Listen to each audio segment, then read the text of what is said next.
자, 열왕기 상하를 읽으신 우리 성도님들, 이제 역대상하 읽으실 차례입니다.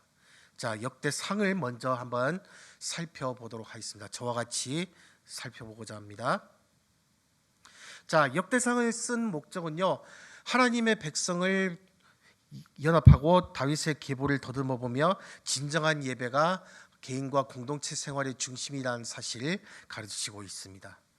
저자는 유대교 전통에 따라 에스라가 되고요. 원독자는 바벨론 포로 생활에서 귀환한 유다 백성들입니다.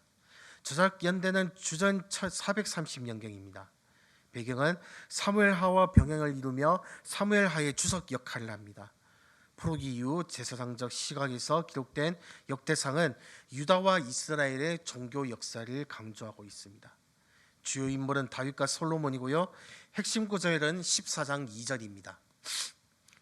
보시면 다윗이 여호와께서 자기를 이스라엘의 왕으로 삼으신 줄을 깨달았으니 이는 그의 백성 이스라엘을 위하여 그의 나라가 높이 들림을 받았음을 알미였더라입니다. 역대상 개요를 보시면 두 가지로 나뉘어져 있습니다. 1장부터 9장까지는 이스라엘의 계보입니다. 민족의 조상들 12지파 바벨론 포로 생활에서 돌아오는 장면. 그 다음에 10장부터 29장까지는요, 다윗의 통치를 기록하고 있습니다. 다윗이 온 이스라엘의 왕이 되고 다윗이 언약궤를 예루살렘으로 가져오고 다윗의 군사적 업적, 다윗이 성전 건축을 준비하는 장면이 이렇게 기록이 되어 있습니다. 열왕기상 주요 주제를 살펴보도록 하겠습니다. 이스라엘의 역사인데요, 저자는 족보와 왕들의 이야기로 이스라엘 역사를 재진술하면서 민족을 위한 참된 영적 토대를 놓았습니다. 하나님은 약속을 지키셨고 우리는 그분의 백성, 지도자, 예언자, 제사장, 왕들에 대한 역사적 기록을 통해 그것을 기억합니다. 이스라엘의 과거는 포로 생활 이후 국가를 재건하는 데 확실한 기반이 되었습니다. 두 번째로 하나님의 백성입니다. 하나님은 이스라엘 옛 조상들의 이름을 열거하심으로써 그 민족의 진정한 유산을 확보히 하셨습니다. 그들은 아담 안에서 모두 한 가족이었고 아브라함 안에서 한 민족이었으며 레위 아래에서 한 나라의 제사장 나라요 다윗 아래에서 한 왕국이었습니다. 백성의 영적 국가적 연합은 민족을 재건하는 데 중요합니다. 그 다음에 다윗 왕입니다. 다윗의 인생과 하나님과의 관계에 대한 이야기는 그가 하나님이 임명하신 왕이었음을 보여주고 있습니다. 하나님 율법, 성전, 진정한 예배, 백성, 정의에 대한 다윗의 헌신은 하나님이 택하신 왕이 어떠해야 하는지에 대한 기준이 되고 있습니다. 진정한 예배입니다. 다윗은 진정한 예배를 회복하기 위해 언약궤를 예루살렘에 있는 성막으로 가져왔습니다. 하나님은 성전 건축을 위한 계획을 준비하셨고 다윗은 이스라엘에서 예배가 중심이 되도록 제사장직을 조직하였습니다. 성전은 참된 예배제가 드려지는 곳이자 제사장에 있는 하나님의 보좌입니다. 그 다음에 제사장입니다. 하나님은 율법에 따른 신실한 예배로 백성을 인도하도록 제사장과 레위 자손을 임명하셨습니다. 제사장과 레위인은 백성들이 하나님의 뜻에 따라 예배드리도록 지도를 하면서 이스라엘의 신앙을 지키는 중요한 보호장치였습니다. 그 다음에 역대하로 넘어가도록 하겠습니다.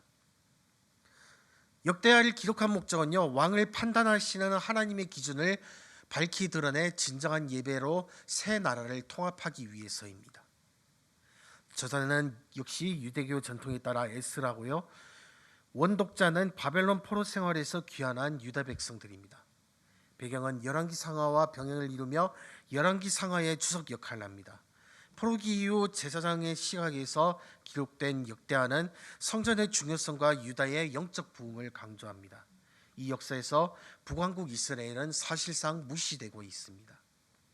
주요 인물은 솔로몬, 르호보암, 아사, 여호사밧, 여호람, 요아스, 우시야, 아하스, 히스기야, 므낫세, 요시야입니다. 특징은요, 솔로몬의 성전 건축을 자세히 기록하고 있습니다. 유다의 의로운 왕들과 그들의 통치 아래 일어난 부흥이 강조되고 악한 왕들의 죄가 폭로됩니다. 핵심 구절은 역대하 7장 14절입니다. 내 이름으로 일컫는 내 백성이 그들의 악한 길에서 떠나 스스로 낮추고 기도하여 내 얼굴을 찾으면 내가 하늘에서 듣고 그들의 죄를 사하고 그들의 땅을 고칠지라가 핵심 구절입니다.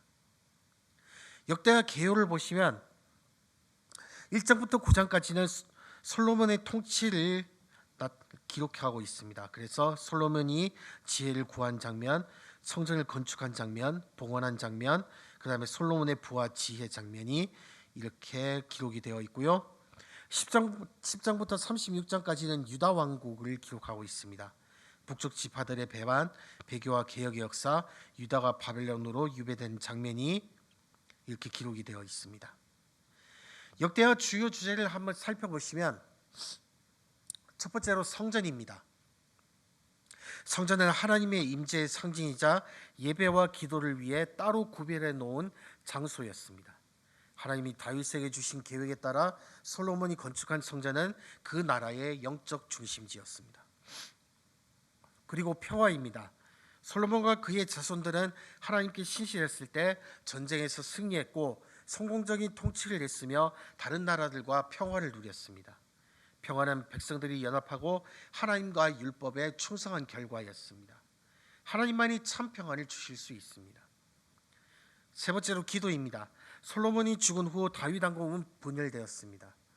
왕이 백성들을 우상 숭배로 이끌었기 때문이죠. 그래서 나라는 고난을 겪었습니다. 왕과 백성이 하나님께서 구해주시기를 기도하고 죄악된 길에서 돌아서면 하나님은 그들을 구원해 주셨습니다. 그 다음에 네 번째로 개혁입니다. 우상 숭배와 불의 가운데서도 몇몇 왕은 하나님께로 돌아가 영적 부흥을 이끌었습니다. 백성이 다시 하나님께 헌신하게 하고 사회를 개혁했습니다. 부흥에는 우상 파괴, 율법 순종, 제사장직, 복원이 포함되어 있습니다. 마지막으로 왕국의 붕괴입니다. 주전 586년 바벨론 군대가 솔로몬 성전을 완전히 파괴했습니다. 하나님께 드리는 공식 예배는 중단되었습니다. 왜냐하면 이스라엘 자손이 하나님을 버렸기 때문입니다. 그 결과 하나님은 자기 백성을 심판하셨고 포로로 끌려가게 하셨습니다. 자, 이제 여러분들 차례입니다. 그래서 역대상을 읽으시면서 여러분의 신앙 유산을 더듬어 보면서 영적 조상들로 인해 하나님께 감사드리고 그분의 진리를 다음 세대에 전하는 일에 헌신하시기를 주님의 이름으로 축복합니다. 더불어 역대하를 읽으면서 하나님의 음성에 귀 기울이고 순종하면서 그분의 구속과 치유의 어루만지심을 받으시기를 주님의 이름으로 축복합니다.